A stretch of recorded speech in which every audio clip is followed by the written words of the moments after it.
Dankwani se Onibabe hu otiasifo nyankoponwa Wanyintano Dankwani se Onibabe hu otiasifo nyankoponwa Wanyintano Tie me say okra ntini me gina ha enye onipa dua eti ubo se me ni da bia me disi o se me ye mpae bo ama na de ade jani o kan time we me fanya o de me bo mpae ma odi ye kura de kwan o de kwan cashless sika onya this year ya mu beje sika di ede na aka me bo mpae si tu kwan ya this year ya wan kwaje covid-19 passport o timi tu kwan eti de jai time o ti ya o ma wi asentem o wi ase atwam Ishaka gizo dida. Amen. Odi anyanza. Eti tie, okra ni say here as for rade, ogene ntam na asem anto. Every pray na be see kingdom of God. Abesi o, bewram ne ko. Atoreche mo ba. Calamity, disaster, eba, dwane na obekai ahimiwi. Olet na.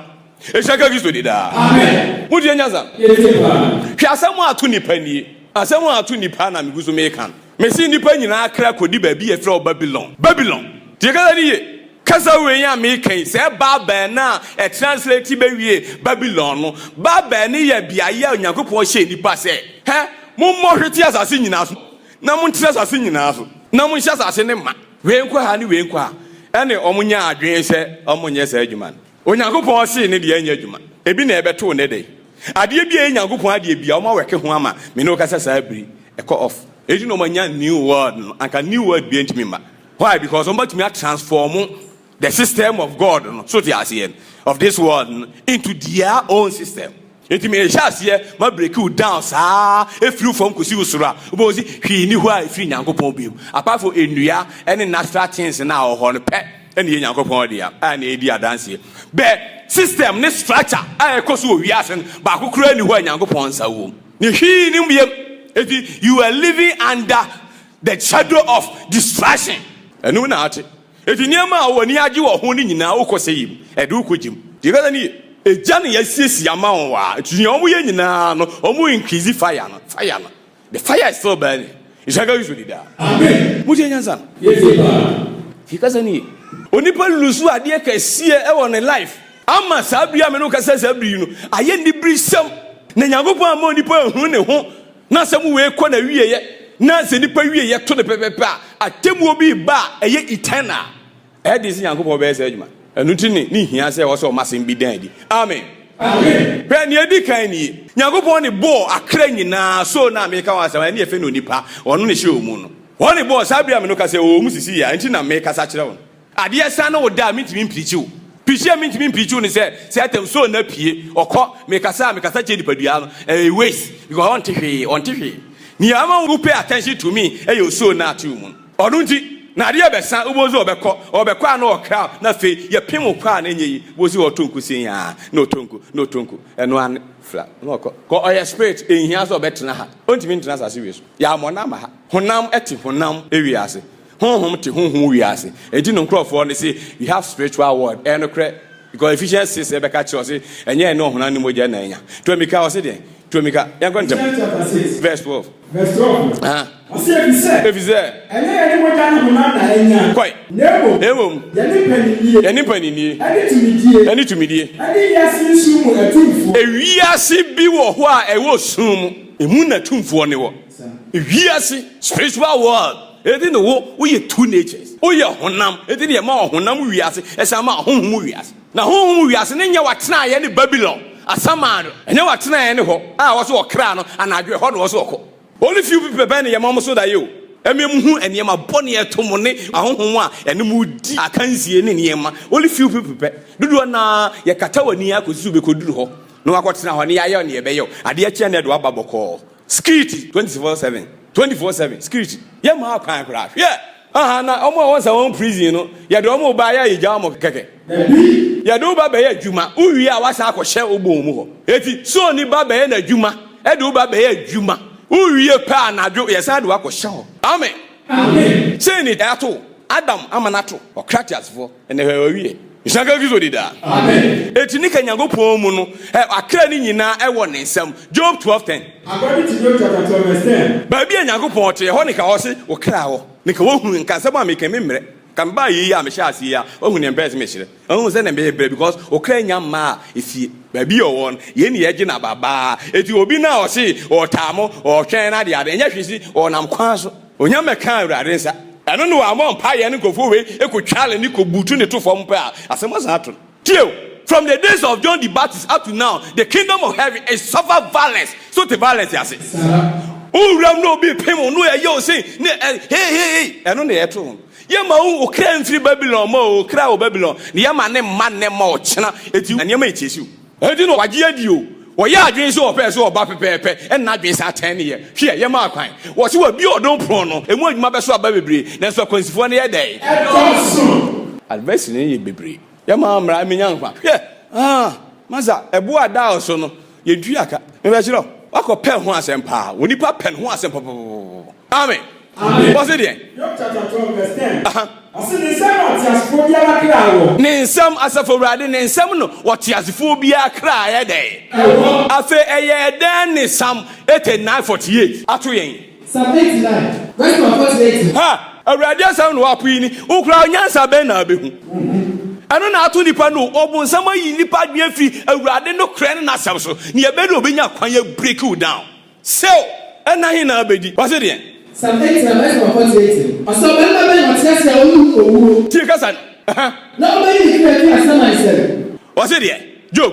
I said, the same as phobia cry. As a for riding some not as for in our cry a day. A year then the transition be about a man depending now a class and cody as some answer. Ama ye catch us here, obi enu out here see ohu na ne kra no e wasa mansa wo wetimi ageda amen asema me kan say aye hoho ma wonte da go ho no mu didi tumi no wonte ye di sen ene di sen ena kwase da ena homeda ena fie da ena hwan amen tikazani ye jawa ma owuo ena saman esi ye nkra so anfa nkosi etu uti ase nyina owuo mbone taw uni padua de hye owuo nsa sane Romans 7:24 de kan se mi o mane hufo hwan de beji mi afiri owuo ni padua mu etu oni padua ye odi tam ne so pepe asama me kekere wonko he was already won in 70 dada until you can live enu nji ye ma onhu ba bia wo sabri because one hwe ye odi emirika bedwane ene ye gya na ase wo na ho free ena ase wo na ade ho ena kwakum na me de ho me pa me o de ho ye na na di nkire o ishaka gizo di da amen ene ye kire ade amen Amen. Chekaza ni David depend who is ade e bless for ade den e di kire no to David born pa ye was Psalm 142 verse 7 say there Psalm 142 verse 7 I see you make that afiase asafo rade me kira wa samado afiase me sira o mahunu wo ma me nimdia ma ne mahunu eti me sira o se yi me kira afiri de afiase amen amen full assurance 49 verse 15 49 verse 15 Psalm 49 me the 30 minutes spend there kasa me kira de Oyakupo Bejina Sama wo beje na sama de because we bon paye asafo rade ene woni aba ho so ne de what you say ene woni aba ho so eti asafo rade ahunu se ene wo hwehwe okra what wadwim na akra be da uzo okra ira David ti wonyina no ohun si no mi hu yie e wasi mi timi ti awrade nka o mi mu na mi hu asafo awrade hyehyɛ ene na pɛdie ni nyina ne sɛ okra ne ne be ye adwuma no ɔno na be ye sɛ ne ye soro pɛ eti o sɛ adwuma bi a be bia firi okra mu eye ɔnka se firi ohun na mu ye ana onipadua mu ye onipadua ntimi nye hu ensom bu onyankopɔn anim eye dɔteɛ ebe kɔ dɔteɛ mu enko onyankopɔn nkyɛn odi nyanza demo okra no ene the gold ene ne precious thing wo mu eti no se de na onipa be ma asane kra na so onipa nya wiase nyina so ti ase na ohwe ne kade na wanya means you can't compare anything to your soul but the most common thing and useless and meaningless onipa famu omuni me se ne pa bo ayila kra obekọ pechira kwanse ne kra enye wanti na me pesi mebremu ne ye wa be ye wo saa no na me bremu ne nede obi na aye one nka obetimi ama wani abrisika agya akra ubeba ohonam ho hia se oha obi to na ube fa kwan bia so ama honam ho ato agya akra wamra onim how precious it is unim amen tikazani ezi David abon pa ya sefurade sure no ama wakase me kra de obeje na samansem ampa ya hwe Psalm 30 verse 3 Psalm 30 verse 3 awrade watch me kra free he awrade boshe na odiso na oniso ana da ho ishaka gizo di da watch me kra na free asaman because onipa bi eni ho ti ase ohun owo na obetimi atwe ne kra free asamansem Adentie because aswodi nti yaton ya amasaman ufiri ho pa na wokọ asaman ma ne hunu buma ye wo jatana anim muye prison won san mu di ye den enya aswodi nti eti obi ti ha na o ya aswodi a na edina ko hwem isaga gizodi da yes Onyankopon so prison na asaman do eti nipa ye aswodi e wo edi trom wo na wo so jaya ma asaman eti hell Adam be wo ne ba ama ne ba wo awon to aso no ti ubi a ba bia Adam akatu ya da pampam etu ya dela na wo the prison na wo a anya ho ano wo ofie ni ho a wo dan ne wo se etirem na akoso atena tell honest obanjidien ne ho an be ma nufu ho an be hwe no tena ho a ni feed no eti awodo aso a mo wu nyina mo wugu asaman you gender to hell isaka gizodi da mo die nyaza eno na osoro hwe ni di tena ho di ena ohu si no enipa so odin ekoso aso na me di o ma hia ebe ma me kronkro ye kra me ye kronkro na mbowro hu aye ma no enipa kra kasetia etimia me ye ne o se me ye dia ma na no de se menya ye wie ni nipa anyi adoye ne mobrohunu ene me dona ntomu a me chia won ka obi abedi madanse ana me boa enti ni osoro be ni Psalm 49 verse 7 to 8 die o hwe se onua betimi age onipa ana ana ohun se it's impossible because onua na obaji obi no ono a ode no ono mu no problem ya do mane na age amane de umu kra wasamansem ana onua so kra wasamansem eja kra wasamansem ana oba kra wasamansem wo yi kra wasamansem oku kra hwa ne beje ne yonko okoto awia ne ba awia hwa ne beje ne yonko de e ma me kai da Onyankopon yi osofani Joshua e kire na ono shatalifi e me say hey no osofani shatalifi e wo hunhum na obeda awro asole batari enso aman ene oni mu hu aho e die amen ha chosi udi nase kwa munyina eko tigala ni ha masa obi ehun osoro no krea ye na hinie na you labad ye begina osi ameba tigala ni eti wo so onua ntime nyi onipa bia na yokoda ase ole mo Onyankopon empatadie bia ni ho tigala ni no ransom ena onipa betumi atua e dia save onipa bia da bi sa na Onyankopon ma ne ko wie eti se ono am pay sa ade na oboa ono no so pay sa ransom wa ye in such a way say nobody can pay that ransom inshaka yuso dida amen onipa bia timi ma empatadie bia ena ode agi nipa ekra ankwa amen eti ne wa ase asafowrade abasa eje no na ewowa no ono a eseke ne ho no ono a sorry cause ne ma nyina finimu ufiri ni mu ne bai okra ni finimu dote de ka dote ne kwa anka o masa ase wieso tie kaza ni mi beyi na kyerem otumfo Onyankopon beyi na kyerem mi ba beyi na kyerem e topic e na m kwan so e ba enu ni major topic among all the topics mi beyi na kyerem wa hu ne kura de asamato okra bia wa hu asafowrade Onyankopon ate afasa azisu bia en prepare ne sem for fire ochu mu tan obekọ jim go wo tie ase nyina okra mfiri afia ase da wo da so wasama amen because ani eti ya onsem bi wo ha ye fani agro e hyase pepepe a udidi kura pake aduane si baabi e shaka gizo de da amen eti Hosea hana safurade ekeka ne ho 13 verse 14 Hosea chapter 13 verse 14 tie osimani wanda fi asamansem enya hwe says se ya no mahu si baabi anipa kodi no midi wo maso ode achi a omu nyina bekoso asai omu nyina bekoso aye bonsam de an ma hye omu nyina a okra ba akokra mi nya wo me nchen ama purpose am de bo nipa enyina aye kwa eti ne meye ne se mia mekwa ko tua ka no mekwa ko pay ransom no na me de agi akra ni nyina ama o mafam ho adi no manya kwan aba me nchen enya hwe oba fom agya wati ase nti se oba fom me a na me fa nchewo why na me hu omobo enya sakra me ye agya me o den dodo esaka gi so di da amen se na saforade aye nipa o na mo bon sam o ti wiasu wesu no aye wiasu sudi for the prince of this world na achire mu de osom ne enhyehyɛ bɔne akama kogu amrem wɔsoro se mebiem wɔsoro se mmɛden tie kaza ni ye se obebu se mi bie wa na mi mie o asam ne de be kyerɛ nhyanka gizo de da amen wodi anyanza ɛno nti wɔsoro ba be pɔn wa firi owuo ɛne asaman ensem amen no wabɛgye akra ni nyina firi asaman ensem ti ba bia okra obia no epie ɛbɛba chain ama we de la otwi mu 10 obeto yarom ye ma hu da honam be ko na wie pe obeti wani na wasama de da ya fe na abeko especially school azu be wu anadwo di ase wo ho de da edina ya ne anadwo wo no owu ade ye nte ase na no nyale o da bi anadwo no okra ne na ama okoye because ye dada ya oye oba no oko etu okoye no ya ma na ma biem e kire se wo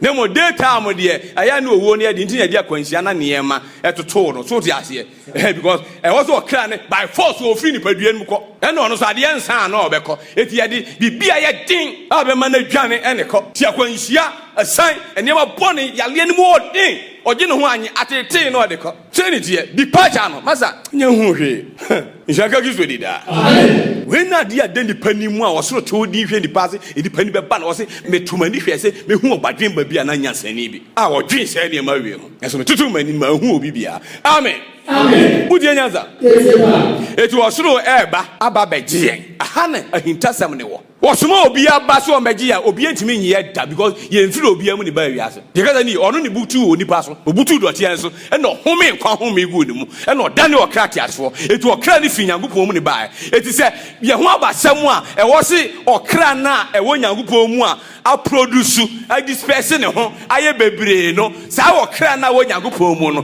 wono no wo so ye de e wo so okra ni besi okra na mu bon se ma Nyankopon tiasfo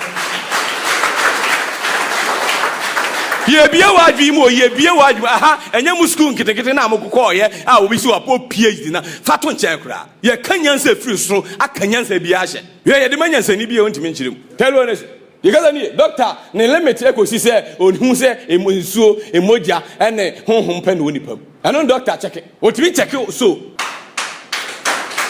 mudi yaza eti se so no ebe pia ohunu age du point ohun se home no di party ansa no akasi enye yi because ni yanso ni owani no ni owani a ya bie na ni ehunu osisi ya obi wo ha bitisi ase ni wewu hwi ni wo nam hokwa tie kaza ni o kan ze a won tie ase ni e wo se akwa we ekofro car ne car tiniti ennanse won tu kwan eno na aboa no o de ma onye mistake si wo fa hakra connection ni nti kan do ni bibie si ama na hwefo mawu ye kan wa hita ye fe no nkrabia to no ne tamu aso nti we malaria ache ne kura wo ndiye na adwen se o yale dendende kura wa mu ndi masa o de afro kan si ana hwe so yebe ma amen amen budi anyasa eti wo ba eti Nyankopon kra na e ba sase wi so abesi ye kra nam tie kaza ni ye okwan ya na ofa so e di sevu edipa bi a edi kan e bra na onyanye we ni odi sa ade na chi a obekum nipa wa sase so nyina e na o se no obe abe ya ade ne ba akopɛ once obegbo for ye ba akopɛ e di amani pa nyina e di atwa se akwankyere wi adi ma abosi wo change kwan no aye kwan foforo. Why? Because we are quite enough fast at the genie pa I some bomano. Here Isaiah 43 verse 4. Here Isaiah chapter 43 verse 4. Verse 4. Here I say, so woman. So some bo e wo Nyankopon anim. Se wo ye Nyankopon dia wo some bomano. Aha. I say when you abanya. Ni wanim abanyam. What you say? When you favor. Aha. Na me na adɔ ni wo no na adɔ ni ti no. Me nipa me ma besi wa na mu. Eshaka ki so di da. Amen. Tie ransom obe pay nie. Esan so so oji woni nti no na otimi nyew saa keke because wo so kra ekobia hobi eti ne wo so oye ne se e wo so odi ndipa ebisi wanam na odi jew ade ye mpata ma udi nyaza eti emfa ho eni ndipa dudu ebewu e wo se ndipa ba akọ na emfa Nyankopon wo edi nti wo so mo won sha asase ma odi ye de aha ofisi enam am ba wi nti no se empata enya huma na mo betimi awi Masa, ya no kan. Isaka bi so di da. Amen. Eti se won so mu ma Nyankopon a, wodo be yi adwuma bi a, wonte ho ase da. Tika na yi. Ono wa ne kan wo se odwumfo no wa anwene nso tumi, se ode ye ne opɛ. So di ase ye. Eti wa ye bi a e wonu onyam, e so mboma no. E no wa ye bi a eni anu onyam. Eti ne eni anu onyam wo so de ye den. Enye hwe se ode ye ne e wonu onyam no ho adwuma. Me kyiraw. Se wo ma osoro nsan kan wo a, wo de o ha, bibi beto a wonte ase ye da. Ye de wasesen obi. Ye de wasesen obi. To aso se de. Ntuaso. Asina me di amai bi Messi wo kra anamu. Wo se kese ma Nyankopon di aso. Ya, eti se osu di ne ma e ba sa se we so achi. Na o se okra bia o de o man ba ko ebesi na nam. Ase o man e di akwata ma okra na aman be ne betena ho bi. Ha? Etu on si besa.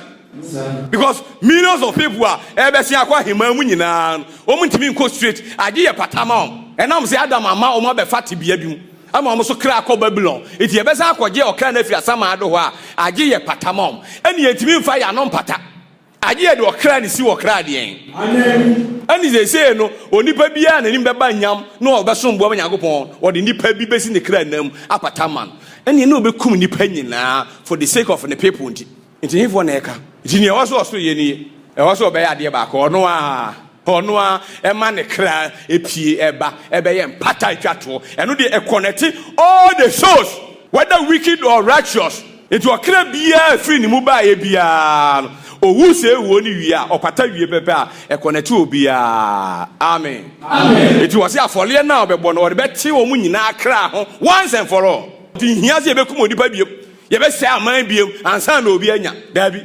emum okra na ebo ade nyina ne niema nyina afini mu no e wo se okra no e basa hyesu eti Leviticus 26 verse 1 to 2 yanko tie ni osoro ka Leviticus 26 verse 1 to 2 owi abla 11 yanko ntem e shaka gizo di da amen 26 verse 1 tie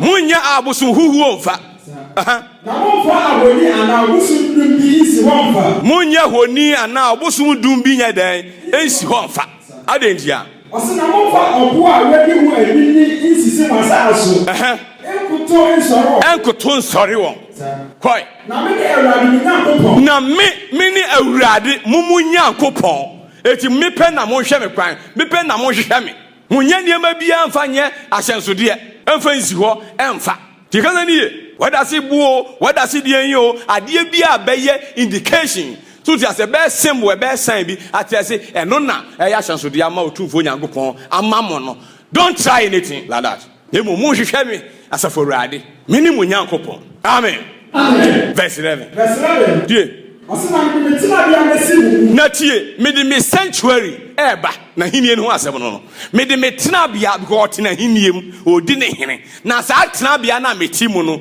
me de ba besi mu e wasase wi so me de ba me de mahini eba etu bo so opie pe a obeka na hinie ho asem onya pie o ma ya yanka hinie ho asem da we will proclaim any kingdom until he arrive because ohini bia de na hinie ni nam who dey gaza etu wode ne tina bia eba abesi mu Awurade Nyankopon ene e kasatie o hyankom e wo se bom aha nti waso no ye osina mo hore nya me kra nyi na me ba mo ho enya me de en me kra nyi it means ne de en na eba me kra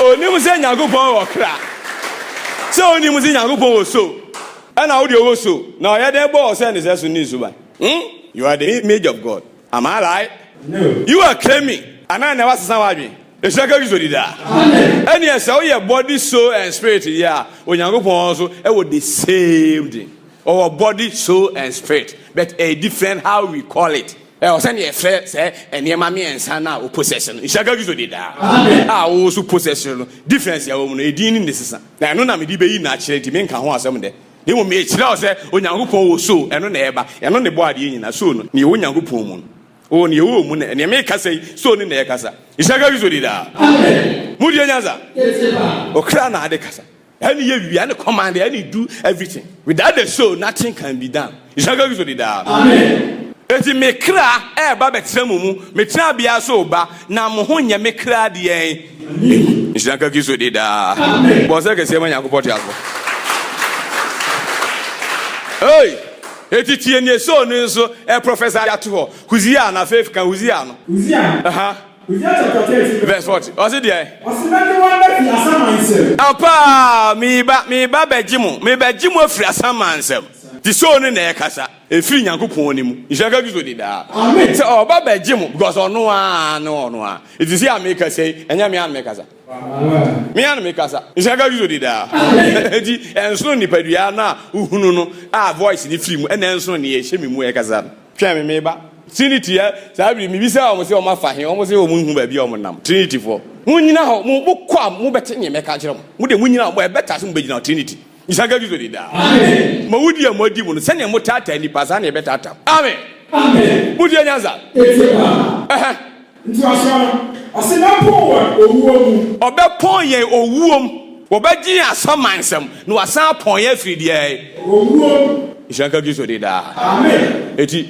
ube say Quran so ti ase sura 4 aya 171 ebe ka kire o se ne oba no Isa so ti ase Jesus Kristo ono eye the word of God and the soul of God Ishanka Kristo de da amen Arabic word na the man soul eye rule the word rule we asese ni soul edu omunim se onyagopo okra ne bai ni nimudi a wo de be kire saa de enimu am ye hunu no na ayira eno na ayira che kala di eno nti na maba mesi yaso ma se me mamu ni de Ishaga Kristo di da amen mu de nyaza edu onyagopo okra omokra enim e cha mumanum esi the soul and the word of God and the Bible the soul and the word and the Bible na me be gina so a kire wade bi na we de me kire o kra wo ankasa wo de baabi akodi ye ni nsese baabi a ye hwe ye hu Ishaga Kristo de da amen wo se kese manya ko aso tie eti ona Isaiah so kan Isaiah 35 verse 10 o se de Isaiah 35 verse 10 onyaji akra no pon wo wie pepepe a o ba he o se wona awade apo wo besen aba na wo de jom aba Zion wo de jom be ko he Zion tie kasa ni eti o be pon wo firi asamansam na ofiri ho a wa be sen akọ Zion wo de nwum na nije asan eden akọ Zion obesan aba ne kire se ho na ofiri eden wo de nyanza be se chemu mienu na da ho ne yaka ni nyina afutu na emom eda white and black voter no ebe rechi see ne pepepe omu betete ti omu be eden eti aya akọhwe se we enfa na won voter region white and black voter okọhwe da aya akọhwe mu de mu TV ase de kwa o ti o ma we hintasem se da ho na o ti ho Ishaga Kristo di da amen ebe den ye mfa aka nkọ hye asama do ye nkun sel he masa dwen hu ni ja nipa adu ani ato so no onyagopo aye senchene de ato aye black enso ni mienu we black we white eni bomu a eduku ne so anayesi we afane me say enipa mienu na wasase abonefo na trenefo no obi afiri ba bi ne bai abonefo efiri asamado ehwo wo beba ho na ukọ kransana waba dipaduanum tigaza niye ena trenefo efiri Mount Zion na Adam nti ni dipadua we mti unya be hempe a ne yesum mu nyina akwa samado ne yesum mu nyina otiri ni obonefo no mu nyina ayira akọ one side enti no here redemption no so dia say Ishaga Kristo di da amen ena wo kire say awurade ba be pon krofo bi na onya pon mu wi a omo de anije ebe sign aba Mount Zion obesan akọ you shall return means ehọ na ofiri ya dey ena o say abonefo so besan akọ he asaman say ehọ na omo so free ya dey na ada na abonefo ekọ na otrinini enso beka ho akobi na onu say atrinifo bebre ekọ hwe wo de asama mi ken trinifo bebre ni gu ho no a toom na so soodin eni anu yiyie etu on beko tie Ecclesiastes 8 Tifro o se wo de bi so asanso ahuhu de vanity things bi wasase we so se atrinifo bi wo ho a atrinifo bi wo ha ade fata bonifo ni ye do to ede ne fata bonifo ni ye Psalm 9 verse 17 Psalm 9 verse 17 tie o se bonifo be se kwa asaman abonifo be san ye de akọ asaman ana atrinifo bi wo ho a enam asoode nti ade afata bonifo ni ye se omo nkwa asamado no ono so be fa mu bia eden ade nti atoa so wo ho a o se amama a wo le fi Yakobọ nyina ade nti because otrini ni ehu Nyankopon a ne nkrabia ne hyebre nyina akakwan kinu no enu ti ni hia se e wo se yeyi ni kire wanza atenifo ani da so nyina ase ye beyi omagya Nyankopon a kire na fi omkra aba ti David say asafo ade me kra chi hwehwe se ne ofrote hwehwe nsuwa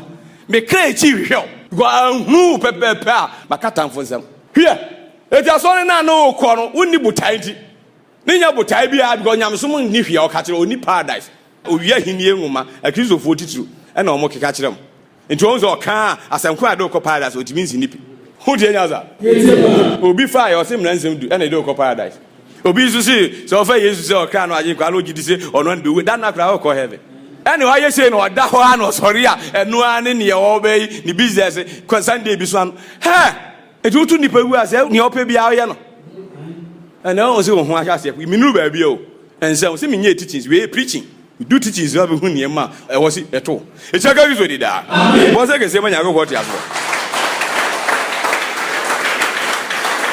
Eti chemu no atinifo eda ubo ne yebo obi amfiri asamado osoro so oba beje mo afiri asamado hell no ma besin akọ mo place paradise Jaka gizo de da amen eti na radi Yesu Kristo isane akọ ho no akwa na osen ho ehunu ne gidi ye be pese se wo san ba me de me ma hobi se wo san aba aya aka me and o se wa kan no kre and then kwa be kan ho paradise why amen o be kan on kwa samado on ko nu zo ko ho san ba bio because Bible say ni wo san akwase yo no on san from maslu biem eti no the for the catch there Abraham say my life was say eku ada entem woni afura fe ne da entem hamagedon ne da entem obi ntimi cross and obi so ntimi ma eti ne waka ho no an tie kaza ni yo anu ti atene for ne ye to nsa frɛ mu nyina mo hwehwɛ Nyankopɔn akira kwa ba nyam so mo ne ebe kata mo so efe se mo nya de pa ene osoro akira se nya ho ne kwan no ishaka bi so di da eti mi so obi o yesa for ade dia bia asem we continue da amen amen wo sa ke se mo Nyankopɔn dia so eti Kristo beduru ye pepepe Matthew 20:28 asambe no kan wo beduru Matthew 20 so naba okra naba Onyankopɔn okra naba the reason why ye pamu ka say without any controversy say God Almighty has manifest in flesh so they say kire o say Onyankopɔn aba enso no okra enso ni padua ishaka Kristo di da amen ana so no o so da na humi kuma ase anya me an me wa hai ade achi anya me amini unya nro me se me ba points ne ba we de me yenko okra ne so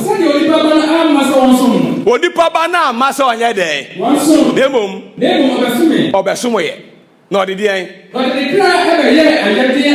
odi ni so no e ba be ye de agedie ransom ama nipa bebiri amen amen enye nipa nyina tie nipa bebiri nipa pi ha ne hye ne so nipa pi che se omdo so de ye ba nye owiase nyina ha ne pre se obehye mu bi se enye nipa nyina nti de owu ye de a ene ne pre se obede ode ne kra beto ho ma ne namfofo tie kaza ni ode ne kra na me che o secret ode ne kra na beto ho ma ne namfofo da oni esuafo ni hia pe na okan secret ncho enti no frɛ Abraham se nadamfo wan frɛ nadamfo pepe asamato osimbosis Onyankopɔn ni kasa se obi nadamfo wanya nadamfo pepe asama ye dai Petro Mika John 15 according to John chapter 15 verse 13 yanko verse 13 tie obi ni dokasi a esini wei so obi ni me kra batu ho ama ne namfo ama ni pa nyina ama na busuafo so obi ni ne kra batu ama ne hefo are you friend of God maza purpose ni eye samanse eti wo de kra batu ama hefo ne namfo adi Nyankopɔn na wo yina ho ento a misi nipa bezi ba bi nipa na mo pa oso open kwaje no Ishaka bizo di da amen obi ni dokasi eti se ne me beye se obi di ne kra ba beto ama ne namfofo eti Kristo wuma ne namfofo ti kasa ni owuma ne namfofo ha ne fa hye wadwi mu enne and who is his friend wani na damfo wani Kristo adamfo kamiku nyanu so me se nsemo ebe pie pa enne me bɔ kwan ma ase me se ba bi akra ne wɔ na me kyerɛ adwuma papa ne bɛyɛ ye na ni power reject ama ne ye kra akoga Babylon ama asɔfo bi abɛtɔ kra na asa omotua hoka ɛwɔ hɔ a ɛma biem odi hu sika wɔ asetire mu no wo ma kra ne hwɛ kira ni ye me kyerɛ wo kura na nze nye we asɛm a me kan na ogi dizia bayifu ɔtɔn na anyi ni ye sɛ bayifu atɔn ye ton man ye ampa because so ne ton so kura ne hye ase o kan Isaiah 52 verse 3 o se man ton man ye hwe ye ton da ye de ton na so ton ne ye punishment onya de o mapa enti na onye hwe se ye punish o watamfo news on fa anya ne obeye hanam kura on fa ye aso odi nti ono nsel ono Nyankopɔn fa ne nsanze o de mo be mo atamfo aye ho adwuma e na ato nipa ye de ti ase wo de gina ho na wa hu omobɔ asane aba abeyi na doye ne do sa adi ya de ache nipa ipa transum sa ama enne wiase na wo kanfo no wiase na aso no so wiase na wo praise no ode ne kra beto ho ama enipa bi ama kra ni bi ishaka bizo dida amen it Luke 9:56 Luke 9 o chewa juma nti obai yanko verse number 56 yanko ne tem onipa ba de ama amese nipa kra wa ama mese nipa bi akra nemom na obeji won oba beji akra wait no obai it was not oba bi you are going to redeem souls Oso nti me buy. It mean need time for your body. Name sak as of Radin Sakan so prepare or control the body nina. Tikasani or Besha or Kra, Unipeduano home a home as in because of ever. It's a good because that the precious thing ever in here rad. Nensan can Unipeduandia or share a say we go to take a record you. Minuka say what their show was our plank or the show was. It's a good because Amen. At Tia Unipedu, we are near Conana and Amania Unipedu as on Getua. Huh? And your papa dot you ever called dot you. Would you read your graph and suffer any AP? Or any day dot here. Or so a Kaisu say you footman. You foot. Ah, they did not Yafra. The best flow in one day.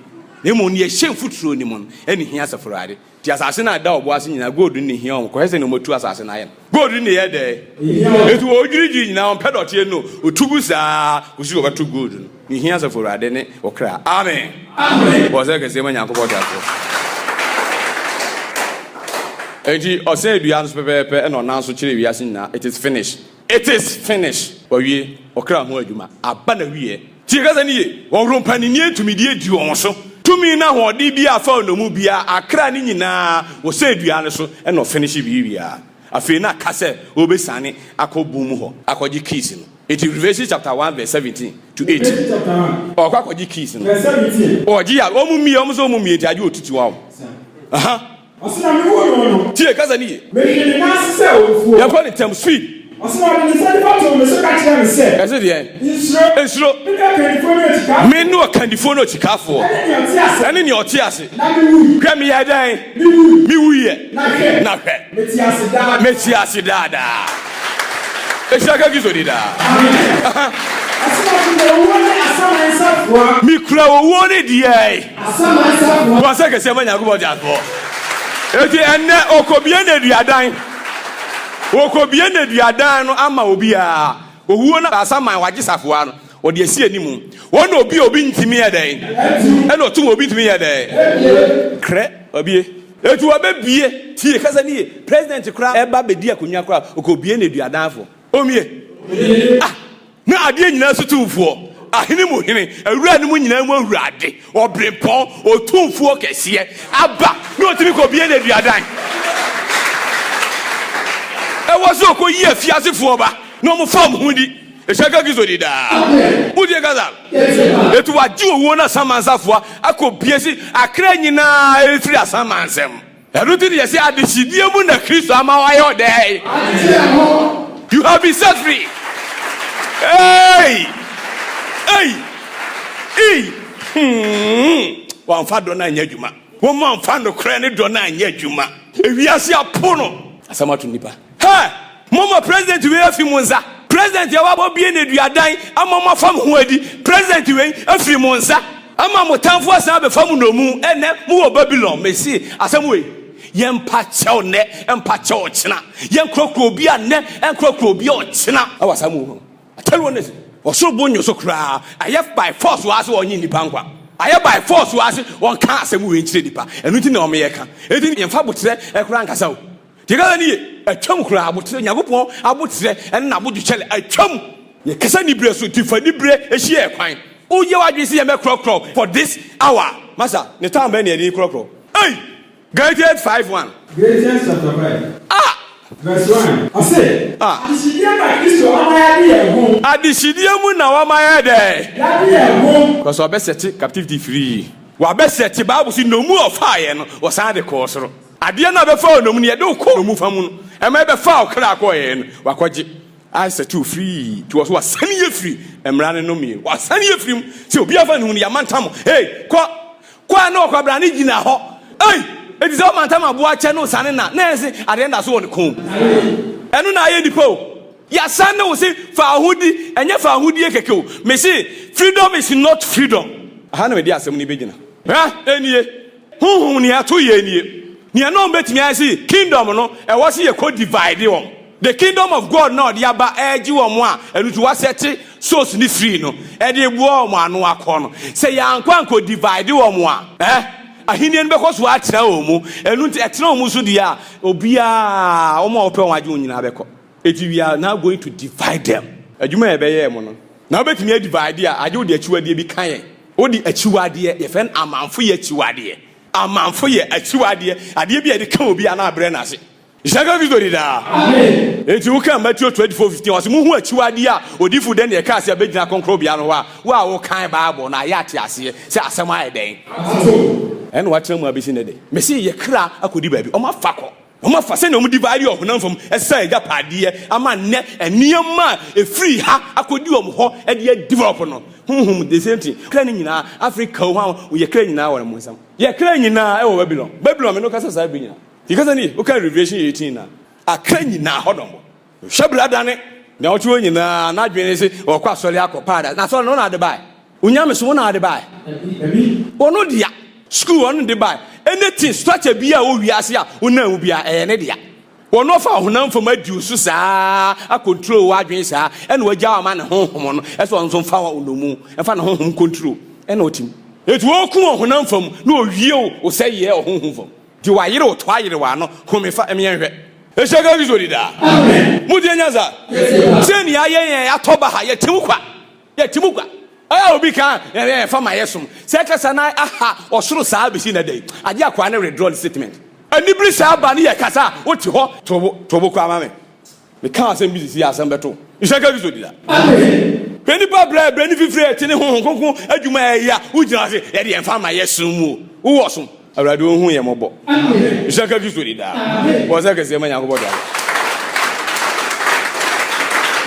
chie adishidie mu na Kristo amanwa ye de ya dia ho because wa be set captivity free wa be bie na duadan esi akra e wa fiase nyina se ne oyema agyanum eboabo ma no koye no saa na ne wa be ya ma nipa ne etwa to okwo a wa bofore ye ne ba akopɛ ama obi biara ne enya nwo ni nyina ba ya sem bi da ho a ye no kre wo hu saa no kre no ohu saa no kre ni wie pepepe a ono so be de ne ho anya kwan akwa amen amen John 8:32. Edi freedom no ne was ye hwe adeko a ebema ye free forever. Sa na was o man ne hwehwe. Ne ebema anya freedom no forever. Freedom no ya na so de ebe ede ne ebetimi maintain our freedom. Etu oti se adom bi aba. Onyankopon de adom bi aba. Ede ne bema on saka adom no. Na adom ne dien. Na o de hwahwa no. Adom ki se na adom no de hwahwa no. On saka. Ha? Like your bow chroma abogiso. Now when you meet at the coffee, it would have wanted one idea, son of Koda, Uncle soon. Who met me also free? If I saw Ben now when you're busy like your bow chrome. If you are doing we are here, who was a cardomino? A betronian cophobia, or so my abdomen a hooey, or my danina hooey. I say disco. Disco, I try and ask you. Oh, must send a passer. What you walk quite, yeah, that. Udi nyam suwachi o sha disidie hobo na so Bible say o man kasa mo ye proyema o se de yeko John chapter verse 32 die asina mo be hu de no kure you know the truth know the truth na adie na no kure no ayemo adehie e no kure na wo be hunu no ono an be ye ode adehie ono an be set you free you know the truth and the truth will set you what free. Amen. Amen. Boza ke se manya kopo. O die nyaza. Eti adomo no a wo benya ene ho ahwan ne fa hodi aba e beje wonkwan ni nyina ne si seal a da so ne stamp a da so so ti ase ene say know the truth search for the truth if you know the truth right that will set you free nothing else. Tell one esi eti ndi odi adomo ne baaye no wo se emrande na Moses so ne baaye o John 1:17 na odom ne no kwan de and na memi Kristo so ne ye dey e buy because me na me be pata me na me bewu e de me kra to ayagide amam Jaga Victory da na wo ne me kira mo ne say you have to know the truth no ho adwum hunu no kra no ansa no mo adem ho ndeza men na so liberty no men na so freedom no na so mo nse nka da na otsena ho a yes to free now da so to a yes a chill de koshim. Yes, I told you there. Because I home fini pawufia, a cochinchin, or two nani no anya tabia, or some coher be and free by him. Or Conno who's there, home, Tiano, I day. No bad double. I don't know how to the panel, or swim a humobo, as Sanja Bayer and the passing Amadipa. Yat now was ama, Yaba Kaka, after you no more amane, who you. Because any no cray no way, and no cray na no anyway. Or no buy a dance also be the dance here. John 18:36. John chapter 18, verse 36. Can't 7 me contempt. Verse 37. Tie. And the Pilato catch and say, Now we are in also your hand. And I say there. And the radio excuse to catch and say, What I want to say, Who now can say Cassan? Tell me in Perm Gangelo, in Perm Gangelo. Go medical catch us my him and Fibias. Now, quite. Namidia. Eating out or me, a woman by Yas and me by Yedipa, a woman winning in Alicedian. Because, Niobe, Yaki come at damn pine. Obey you now, we are a dear way, and no credit and never in the pound. Niobe, you now, you must know the truth. If you me ba say me ba bedi and no cray no one dance here. I'm coming to bear witness to the truth. Dear. I say, yes, you go. Say, when I was on your head, me anything I want. Now me be yes, I'm be no cray no one dance here. I say, you are going to credibility every. Amen. Amen. What do you answer? Etu obiara ofri no cray ni mu. Any bit yes for radene. Obeti voice na yakasa. Ishaka so dida. Amen. You are going to know the truth. You must know the truth. Eye obligatory. Eye mandatory. You can't escape. Utimi fa kwan bia so ene ohoda. Eti obi so on de ho a ode ho ana yi bibia kire. Ode ho aka be so da kwa na ntweta. Okoto na ntwe de. Aya nwanum aduan wadi ama na abro so. Ishaka so dida. Amen. Maza sebe ma hu de da so ebe ma. Mudi nyaza. Obiane no kapre. Obiane on to say you know the truth. And no answer na truth na best too free. Your truth na yobi tio. And no credit yobi. Tikasa ni obi esa ya sembi. You know the truth. Who is the truth? Cause it there. Plato say. Man angel. Baby out you open no credit. Ishaka bizodida. Amen. Die kaza niye ene me chewa ade bia ma oni aba ho so ba. Nyamesum nim no kure edi ha nyamesum bi so onwe preko onwe akante onwe hwanhwan a jano what you say jano e ma ne ntren ba bi eno na obi nimu a no akofa ede enti na onya me see bible na da ho en ma chire mu akire mu so to ase last week ma chire mu akire I tell you nesi ma che ha Onyankopon ye no papa fuo abonde fuo obi a wo chefa wo ye bejo nko ye nyu nko o chefa ede e sheka so dida science kra be fa ne chefa free science o develop science o free bible obi a chefa wo adwontifo nyina wo every life because the spirit ya bo nipa bo all this life ni nyina no e ne twere nwoma it wo ma obi a o di ko do dia na ade ko e sheka so dida amen mudi nyanza yes sir enu nti the same thing ene tie me chiro se wonim freedom na ye de aba se wantimi ehu nokre ehu enokre na na ho pepepe a utwu mu tan ne abete ye pe asem aye de because ni nyamesom be kwa ye o akwa sisi ya because I know na de okọ no fam Babylon na akọ nyamesom na ye ba be fa no fa wa ensenchani a be hu si wo ye de okọ nkwa som ene ahyade na ye de be ma on amfi otumfo Nyankopon dio me ma ahyade ba akọpe obeka wano atum obo si nyamesom bi adifo a ye ba be kunu ye be kuom nyina obi a obia e hyase ho want me an ho me ma wa example ba akọpe ba za nke se ma Nyankopon dia so odi anyanza First Timothy chapter 4 verse 2 First Timothy chapter 4 verse 2 Ego osa afetre for gonto pointi wana osisiwa no eka ewo ankasa ahunimu wa hihye ho atwa ho ano ewo ankasa ahunim kwai osi wosiwa awore kwan osi di akwan awore kwan yanko kase de won tia won nunuane a Onyankopon boy won tia won ankasa nsa ho nuane Onyankopon ye de boy sedinifo ni wana wo no kure fa asida ngibi no amen wana wo hu no kure fa asida ye de eju hu no kure enkoda ase waduane bia so de kasa ni enyu hu achiye ko so won kwasom ye de okra akọ you are a slave a servant obey your master ni edu odi paso ne ye na akwa de kasa ni o ma hu no kure no na emfa asida anya den eni bi because o na ada na agidifo and obi hu no kre etu osun mu so di ase esu onwi preko wonwi akrante onwi kisi a Jana, onim no atwi ne mu tan ekɔwe asamato. To me, it was it when you go and yet just by words or speech, by the power. Okay, first go to 420.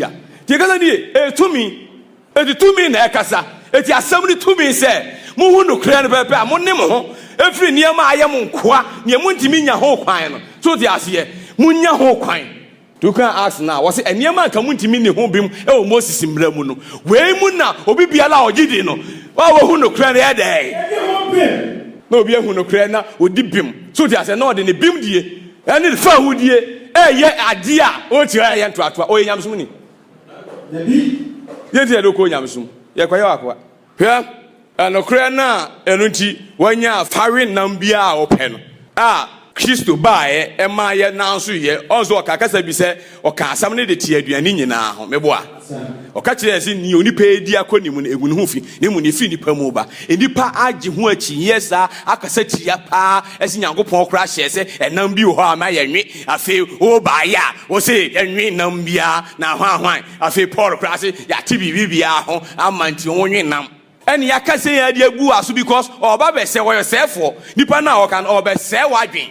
Bible so be ma adwuma be se ma adwen afi Kristo na ne yempezi ubehuzo o ye no kwafo ono ne yempezi ubehunu no eti ye ba ye be ka ensem potoage ye ga ni se onimu no eti ono a onimu no eti oba ye no a wo se ma beti ne yema nyina ho asem a me kan me de kire se ma ti bibia ho na ne onipa odi no enwu fi na emu ne efiri mu bad e na ye de enwu fi e na mbisa se oba ye pen no oba ye sa de na so no wa ye de dada Tigasa ni Messi Bebrebe Jai, me only patre, one Jai preaching. Open Abraham and Chen, Mobom Diacho. Oh, my way. They can preach. Me tiso mo preach bepa, Messa silence. Tio, can you do my Titus no one? Titus 1 verse 11. Titus verse 11. Oh, be allowed over preachy. One kind of crebiana, and that your Pia still Casam. I also silencing and Sania silencing. Tigasa ni Mogunya Kupo in Masiache. Mogunya Kupo in Masiache. Mama na tamfo asre na che mo kama no ntum eye ne mo beye bi ya deda nipa ba na wie yen ko se de efise kafo na dafo asuyifo bi wo ahuhu senkafo ene na dafo asuyifo pie de mu pichi ase ni titiro no wana ofije wo mo pichi mra esese wo si won ano esese ya de wo si won you shut them down come on to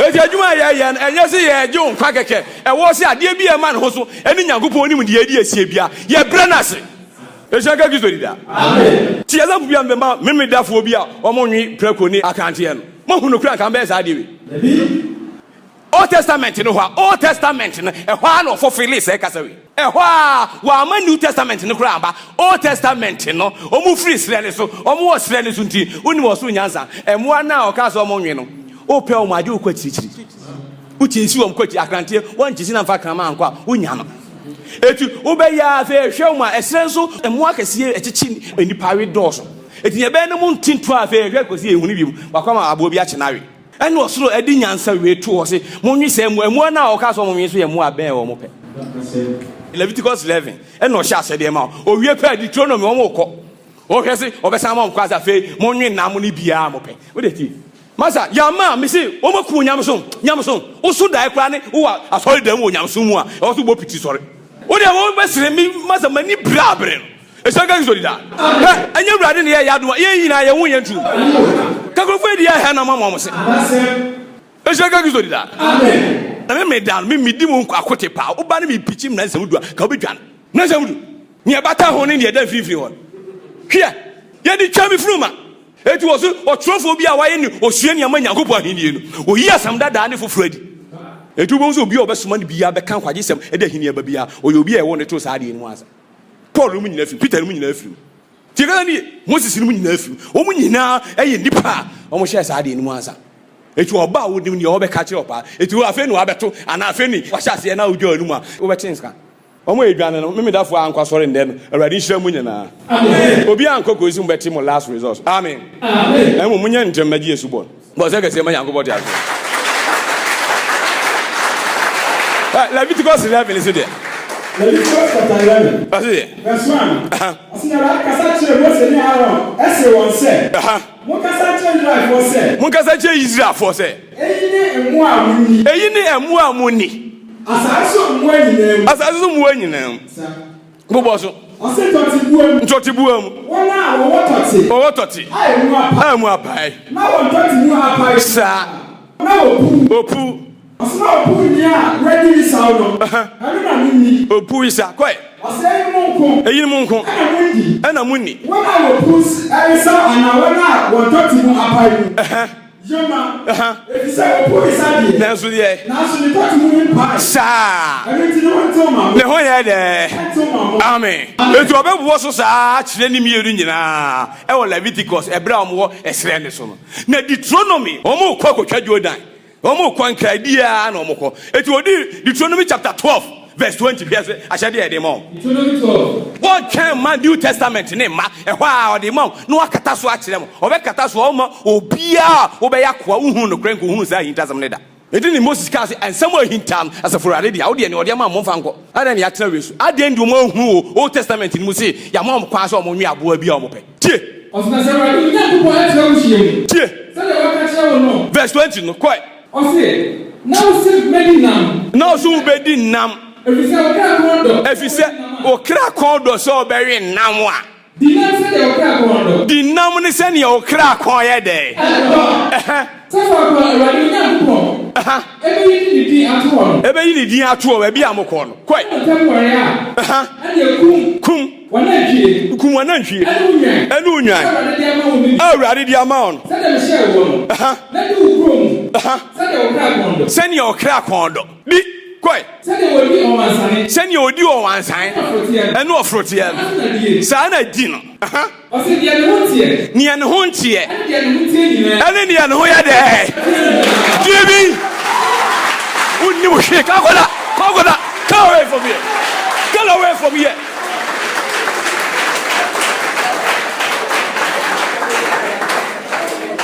Bawo beni kitamu. Bisa o kan anutum. Tie kaza ni ye. O mo kan anutum. Maba, yaba. O de yeteye. Wo se me de on beba. Awurade fie bi po no. Ebe kase ata mi po nyina tifi. Yes. Eti me da akwanhwefo. Ene mbe ka sen ho. Mutie, me mbe den. Me ka kire wo se ele white abeda da. Muti wo edwamanum. Wo de awurade twam. Awurade twam. Me wie me se mra no. Wo de ubehu omo abetam mra na to atwen tentente. Ba ko wira no ho adwum. Se mo yende. Eti omo ebedi manim yesomo. Omo hu no kre. Ahini ni pe. Tio ahini ni pe na de no. Ene ye fe na adehye nya ahini no mudi. Eti emra kra ye de ama ahini no. Ye fe na adehidie. Ye fe na adehidie mra. Wona akotohwe adehidie mra eye pe. Tio eye de. Na emra na kasa edi kan edu no ne ye pe. Hebrews 7:18 to 19. Ye gu ahyede bia ne di kan no. Na o te ha eso ko fa ba. Wo de o so no otwe he enche bia wo ba twuti bisa ne ye wodi wani kan ko ye ne ato no. Wagu ahyede bia he de. Emu ade a ye mre. Na mu ni fasoti. Adentia because ye hwe training. Ye hwe enkwagye. Eniema emienu ye kohwe emra num no. O si enim. Ne me ha me ho sa ye den. Date ni mani hane wo si me bo ho dawuro me twi ni padwe ko hyem. Ana won tinyansa asem aba na se. O hwe training akọ training mu. No ada na o training ni. Ena wo si wadwe ni sinka o komram. Ena wo ko ye no emra na ka che Galatians chapter 3 verse 21 o se de. Galatians chapter 3 verse 21. O se adie na mletia Onyankopon bo sha na. Empare. Ya bicha. Tie. Na se wo mra bia betumi ama nkwaje a. Se wo mamra bia emra na ode ba ni betumi ama ye enkwaje a. Akase ni fi mra mu ampa.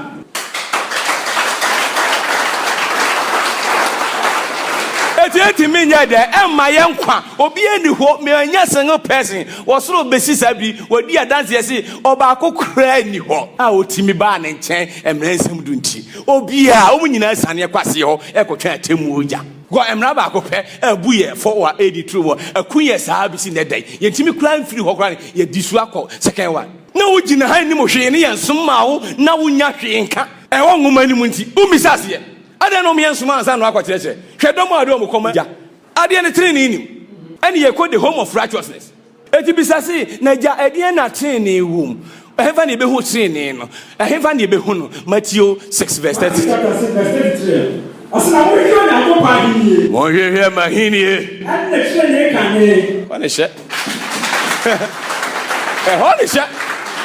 And yes, now Tim Yamsum. And now we're actually, you shall go to that. Was I can say, my young water. I'm so my dear, why? I bet you can't grow.